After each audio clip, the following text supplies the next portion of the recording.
বাঙালির প্রতিদিনের দুপুরের খাবারে কিন্তু রুই মাছ কিংবা কাতল মাছ একটা প্রিয় মাছ হয়ে উঠেছে। সেই রুই মাছেরই আজকে একটা রেসিপি আমি আপনাদের সঙ্গে শেয়ার করব। আর রেসিপিটা করার জন্য আমি এখানে 5টি রুই মাছের পিস ধুয়ে নিয়েছি। ধুয়ে এবার মাছগুলোর মধ্যে পরিমাণ মতো লবণ দিয়ে দিলাম, আর দিয়ে দিলাম 1 চিমটি গোলমরিচের গুঁড়ো।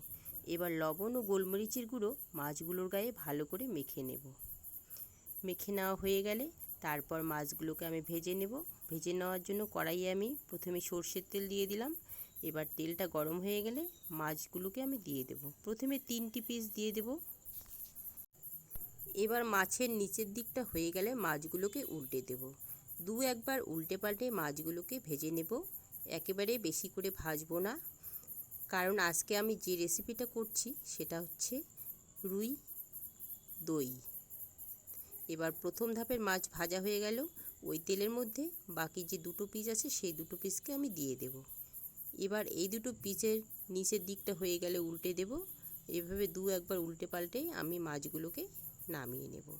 এই 2টো পিস কিন্তু ভাজা হয়ে গেছে, এই 2টো পিসকেও আমি নামিয়ে নিলাম।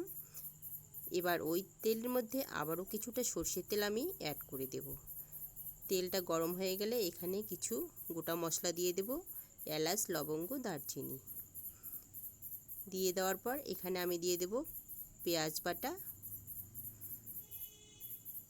আর দিয়ে দেব কাঁচা লঙ্কা বাটা। একদম সাধারণ মশলায় খুবই সুস্বাদু একটা রান্না।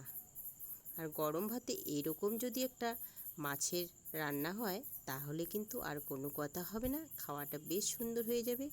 এবার পেঁয়াজ আর লঙ্কার গন্ধ যতক্ষণ না পর্যন্ত যায় ততক্ষণ পর্যন্ত আমি ভালো করে নেড়ে চেড়ে নেব মশলাটাকে।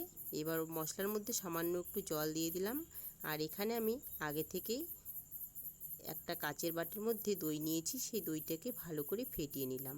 আর নিয়েছি কয়েকটি কাজুটাকে আমি বেটে নেব। আর এদিকে মশলা কিছুটা কিন্তু ভাজা হয়ে গেছে।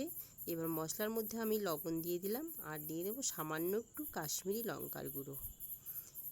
এবার মশলাটাকে আবারও একটু ভেজে নেব, বেশি ভাজবো না, কারণ পরে আরও ভাজতে হবে মশলাটাকে, তাই বেশি ভাজা হয়ে গেলে ভালো লাগবে না। এবার যে কাজু বেটে নিয়েছিলাম সেই কাজু বাটাটাকে দিয়ে দিলাম। কাজু বাটাটা দেওয়ার পর মশলার সঙ্গে ভালো করে মিশিয়ে নেব। মিশিয়ে নেওয়া হয়ে গেলে তারপর ফেটিয়ে নেওয়া দইটাকে আমি এখানে দিয়ে দেব। এইভাবে দই রুই রান্না করে খাবেন, দেখবেন দারুণ লাগবে। ফেটিয়ে নেওয়া দইটাও আমি দিয়ে দিলাম, আর অবশ্যই রুম টেম্পারেচারে রাখা দইটাকে ব্যবহার করবেন।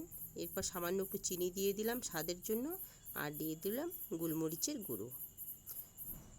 চিনি ও গোলমরিচের গুঁড়ো দেওয়ার পর আবারও মশলাটাকে আমি 2 থেকে 3 মিনিটের জন্য ভেজে নেব। 2-3 মিনিট পর মশলা থেকে এরকম তেল ছাড়তে শুরু করলে এখানে আমি গরম জল এখন দিয়ে দেব। আমার এই দই রুই রেসিপিটা কারো যদি কোথাও একটু ভালো লেগে থাকে তাহলে শুরুতেই একটা লাইক দিয়ে দেখার অনুরোধ রইল। এবার এখানে আমি 1.5 বাটির মতো গরম জল দিয়ে দেব, কারণ 1.5 বাটি আমি জল দিলাম, মাছগুলো সেদ্ধ হতে একটু সময় লাগবে। এবার গ্রেভিটা ফুটতে শুরু করলে মাছের পিসগুলোকে আমি দিয়ে দেব। একে একে 5টে মাছের পিসকেই আমি দিয়ে দেব। মাছের পিসগুলো দেওয়ার পর হালকা হাতে মাছের পিসগুলোকে একটু নেড়ে চেড়ে নেব। এবার আমি এখানে দিয়ে দেব 1 চামচের মতো ঘি। গ্রেভিটা কিন্তু বেশ ঘন হয়ে এসেছে, এখন আমি এখানে ঘিটা দিয়ে দেব।